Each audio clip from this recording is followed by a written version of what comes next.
Welcome to Nerdy Side, Chapter 6, Electromagnetic Induction. चलिए start करते हैं।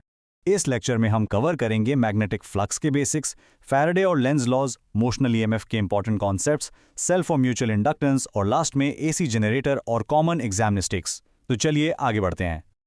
Section 1, Basics of Magnetic Flux. Physics में electromagnetic induction समझने के लिए मैग्नेटिक फ्लक्स सबसे पहला और ज़रूरी कॉन्सेप्ट है। अब ये एग्जैक्टली क्या है? सिंपल टर्म्स में किसी भी सरफेस एरिया से कितनी मैग्नेटिक फील्ड लाइंस परपेंडिकुलरली पास कर रही हैं उसे हम मैग्नेटिक फ्लक्स कहते हैं। अब इंपॉर्टेंट फॉर्मूला देखते हैं। Phi B is equal to B A cos theta. यहाँ थीटा एंगल बहुत क्रूशल है। ये मैग्नेटिक फील्ड और एरिया वेक्टर के बीच का एंगल होता है। डॉट प्रोडक्ट है ना, इसलिए अलाइनमेंट मैटर करती है। और हाँ, इसकी ऐसा यूनिट ध्यान रखना, वेबर होती है। अब माइकल फैराडे के इस फेमस एक्सपेरिमेंट को ध्यान से समझो। जब उन्होंने मैग्नेट को कॉइल के पास स्टेशनरी रखा तो गैल्वेनोमीटर में 0 डिफ्लेक्शन था, कोई करंट नहीं। पर जैसे ही उन्होंने मैग्नेट को कॉइल की तरफ पुश किया या दूर पुल किया, गैल्वेनोमीटर तुरंत डिफ्लेक्ट हुआ। इसका सीधा सा मतलब है कि सिर्फ मैग्नेट का पास होना काफी नहीं है, मैग्नेट और कॉइल के बीच का रिलेटिव मोशन ही उस क्लोज्ड कॉइल में इलेक्ट्रिक करंट इंड्यूस करता है। Section 2, Faraday or Lenz's Laws. Experiment का लॉजिक तो समझ लिया, अब आते हैं इसके कोर मैथमेटिकल रूल्स पर। फैराडे का लॉ सिंपल है। ईएमएफ तभी आएगा जब टाइम के साथ मैग्नेटिक फ्लक्स चेंज होगा। फ्लक्स में टाइम के रिस्पेक्ट में चेंज होना एब्सोल्युटली मैंडेटरी कंडीशन है। अब मेन फॉर्मूला ध्यान से देखो। Epsilon is equal to minus N D phi B by D T. यहाँ कैपिटल एन है number of turns in the coil, मतलब ज्यादा टर्न्स तो इंड्यूस्ड ईएमएफ भी ज्यादा, और D phi B by D T flux का रेट ऑफ चेंज शो करता है। पर ध्यान दिया आपने, इस फॉर्मूले में एक माइनस साइन लगा हुआ है। ये माइनस साइन पूरी फिजिकल कहानी बदल देता है। आइए देखते हैं क्यों। ये नेगेटिव साइन रिप्रेजेंट करता है लेंज़ेस लॉ को। लेंज़ेस लॉ कहती है कि इंड्यूस्ड ईएमएफ हमेशा उस चेंज को अपोज करेगी जिसने उसको प्रोड्यूस किया है। एक तरह से ये law of conservation of energy का डायरेक्ट रिजल्ट है। आप फ्री में इलेक्ट्रिकल एनर्जी जनरेट नहीं कर सकते। इंड्यूस करंट की डायरेक्शन हमेशा ऐसी होगी कि वो ओरिजिनल मैग्नेटिक फ्लक्स के चेंज से लड़ेगा, उसको फाइट करेगा। Section 3, Motional EMF Concepts. Laws समझने के बाद अब आते हैं थोड़ा प्रैक्टिकल एप्लीकेशन पर। अगर आप एक स्ट्रेट कंडक्टर को, जिसकी लेंथ L है, एक यूनिफॉर्म मैग्नेटिक फील्ड B के परपेंडिकुलर V वेलोसिटी से मूव करते हैं तो उसके दोनों एंड्स के अक्रॉस एक पोटेंशियल डिफरेंस आ जाता है। फॉर्मूला नोट करो, epsilon is equal to BLV। जब रॉड मैग्नेटिक फील्ड को कट करती हुई चलती है तो free electrons Lorentz force experience करते हैं और एक एंड पर इकट्ठा हो जाते हैं। ये मूविंग रॉड एसेंशियली एक बैटरी की तरह एक्ट करने लगती है।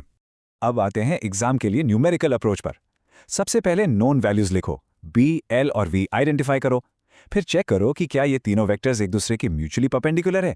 अगर हाँ, तो directly epsilon is equal to BLV apply कर दो। सॉल्व करके लास्ट में वोल्ट्स लगाना मत भूलना। अगर आपको मोशनल ईएमएफ का ये कॉन्सेप्ट बिल्कुल क्लियर लग रहा है तो इस लेक्चर को एक बार हाइप जरूर कर देना। Section 4, Self and Mutual Inductance. Moving conductors के बाद अब फोकस शिफ्ट करते हैं स्टेशनरी कॉइल्स पर। दोनों कॉन्सेप्ट्स को साइड बाय साइड ध्यान से समझो।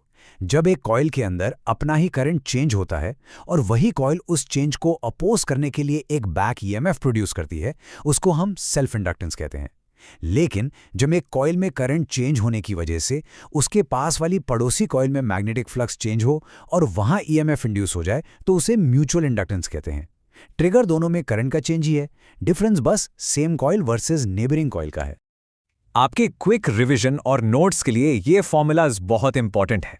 सेल्फ इंडक्टेंस का फॉर्मूला है epsilon is equal to minus L D I by D T. Mutual inductance में बस L की जगह M आ जाता है। Epsilon is equal to minus M D I by D T. एक और इंपॉर्टेंट डिराइव फॉर्मूला याद रखना, एक लॉन्ग सोलेनॉइड के लिए सेल्फ इंडक्टेंस L होता है mu R mu not N square A L. इन सब की SI यूनिट हेनरी होती है, जिसे कैपिटल H से लिखते हैं। पॉज करके इसको नोट जरूर कर लेना। Section 5, AC Generator Concepts. यहां तक हमने सारे फंडामेंटल रूल्स पढ़ लिए। अब आते हैं इस चैप्टर के सबसे बड़े एप्लीकेशन पर, एसी जनरेटर। इसका मेन प्रिंसिपल है मैकेनिकल एनर्जी को इलेक्ट्रिकल एनर्जी में कन्वर्ट करना। कोर लॉजिक फैराडेज लॉ ही है। जब आर्मेचर कॉइल को मैग्नेटिक फील्ड के अंदर मैकेनिकली रोटेट किया जाता है तो मैग्नेटिक फील्ड और एरिया वेक्टर के बीच का एंगल थीटा कंटिन्यूसली बढ़ता है। एंगल बढ़ना मतलब फ्लक्स का चेंज होना, और फ्लक्स चेंज होगा तो नेचुरल सी बात है ईएमएफ इंड्यूस होगा। अगर इसका एग्जैक्ट फॉर्मूला देखें तो इंस्टेंटेनियस ईएमएफ निकल कर आता है epsilon is equal to NBA omega sine omega T. यहाँ n नंबर ऑफ टर्न्स है और ओमेगा कॉइल की एंगुलर वेलोसिटी है। इस फॉर्मूला में जो साइन फंक्शन है ना, वही रीजन है कि आउटपुट वोल्टेज की पोलैरिटी पॉजिटिव से नेगेटिव कंटिन्यूसली रिवर्स होती रहती है। इसीलिए हम इसको ऑल्टरनेटिंग करंट या AC जनरेटर बोलते हैं। Section 6. Common mistakes or recap. Lecture अब अपने आखिरी और सबसे स्कोरिंग फेज में है। बोर्ड्स और एंट्रेंस एग्जाम्स में स्टूडेंट्स जनरली कहां मार्क्स लूज करते हैं, वो ध्यान से सुनो। पहला, यूनिट कन्वर्जन एरर्स। एरिया अक्सर सेंटीमीटर स्क्वायर में दिया होता है और आप उसे मीटर स्क्वायर में कन्वर्ट करना भूल जाते हैं। दूसरा, लेंजेज लॉ के क्वेश्चंस में नेगेटिव साइन को इग्नोर करना। तीसरा, सेल्फ और म्यूचुअल इंडक्टेंस के फॉर्मूलाज कंफ्यूज कर देना। और सबसे बड़ी गलती, फ्लक्स B.A निकालते वक्त एंगल को गलत मेजर करना। हमेशा ध्यान रखना, एंगल मैग्नेटिक फील्ड और एरिया वेक्टर के बीच का होता है, सरफेस के बीच का नहीं। अब अपना कॉन्सेप्ट चेक करने के लिए एक बढ़िया प्रैक्टिस न्यूमेरिकल देखते हैं। क्वेश्चन है, एक लॉन्ग सोलेनॉइड में करंट स्टेडी रेट से 2 एम्पेयर से 4 एम्पेयर्स तक चेंज हो रहा है 0.1 सेकेंड्स में। तो एक स्मॉल इंटरनल लूप के अंदर इंड्यूस्ड EMF क्या होगा? चलिए इसकी न्यूमेरिकल अप्रोच समझते हैं। सबसे पहले नोन वैल्यूज लिखो। स्टेप 1, di/dt निकालो। करंट चेंज है 4-2 यानी 2 एम्पियर्स और टाइम है 0.1 सेकेंड्स। तो di/dt हुआ 20 एम्पियर्स पर सेकेंड। स्टेप 2, आइडेंटिफाई करो। एक एक्सटर्नल सोलेनॉइड में करंट चेंज हो रहा है और अंदर वाले लूप में EMF निकालना है। क्लियर कट म्यूचुअल इंडक्टेंस का केस है। स्टेप 3, फॉर्मूला लगाओ, epsilon is equals to m into di/dt और फाइनली वैल्यूज डालकर वोल्ट्स में आंसर लिखो। अगर ये न्यूमेरिकल अप्रोच हेल्पफुल लग रही है तो इस एक्सप्लेनर को एक बार हाइप जरूर करना। तो इस लेक्चर में हमने कॉन्सेप्ट्स, फॉर्मूलाज और न्यूमेरिकल्स रिवाइज कर लिए। पूरे चैप्टर का लॉजिक बस एक लाइन में याद रखना है। मैग्नेटिक फ्लक्स में टाइम के साथ चेंज आएगा तो सिस्टम में EMF इंड्यूस होगी और फाइनली जो इंड्यूस्ड करंट बनेगा वो हमेशा उस ओरिजिनल फ्लक्स चेंज को ओपोज करेगा। लेक्चर खत्म करने से पहले आपके दिमाग के लिए एक ट्रिकी क्वेश्चन। अगर आप एक क्लोज्ड मेटल लूप को एक कांस्टेंट इलेक्ट्रिक फील्ड के परपेंडिकुलर मूव करते हैं लार्ज कैपेसिटर प्लेट्स के बीच में, तो क्या लूप में करंट इंड्यूस होगा?